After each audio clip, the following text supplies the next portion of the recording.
आता ए भैया नाही ए भाऊ म्हणायचं. होय, तुम्ही बरोबर ऐकताय. कारण महाराष्ट्रात मराठी भाषेच्या मुद्द्यावर वातावरण पुन्हा तापलंय आणि यावेळी थेट रिक्षा आणि टॅक्सी चालकांवर मोठा निर्णय घेण्यात आलाय. 1 मे म्हणजेच महाराष्ट्र दिनापासून परवानाधारक रिक्षा आणि टॅक्सी चालकांना मराठी भाषा येणं अनिवार्य करण्यात येणार आहे. होय, आता फक्त बोलणं नाही तर मराठी वाचता आणि लिहिता येतं का याचीही पडताळणी होणार आहे. मोटार परिवहन विभागाच्या 59 प्रादेशिक आणि उपप्रादेशिक कार्यालयांमार्फत विशेष मोहीम राबवली जाणार आहे. या मोहिमेदरम्यान चालकांच्या परवान्यांची तपासणी केली जाईल आणि जर मराठीचं ज्ञान नसेल तर थेट परवाना रद्द करण्याचा इशाराही देण्यात आला आहे.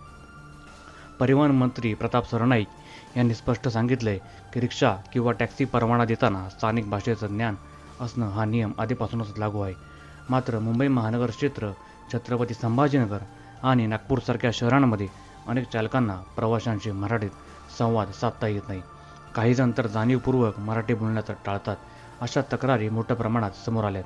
आता प्रश्न फक्त नियमाचा नाही, हा प्रश्न आहे स्थानिक भाषेच्या सन्मानाचा. प्रताप सरनाईक पुढे म्हणाले, ज्या प्रदेशात आपण राहतो त्या प्रदेशाची भाषा व्यवसायासाठी शिकणं हे प्रत्येकाचं कर्तव्य आहे. मातृभाषेचा अभिमान जितका महत्त्वाचा तितकाच इतर राज्यात काम करताना त्या राज्याच्या भाषेचा आदर करणंही आवश्यक आहे.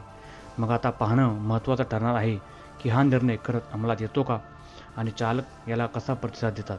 कारण मुंबईमध्ये जवळपास 60 ते 80% रिक्षा टॅक्सी चालक परप्रांतीय आहेत. तुम्हाला काय वाटतं? मराठी अनिवार्य करणं योग्य आहे का? तुमचं मत कमेंटमध्ये नक्की सांगा.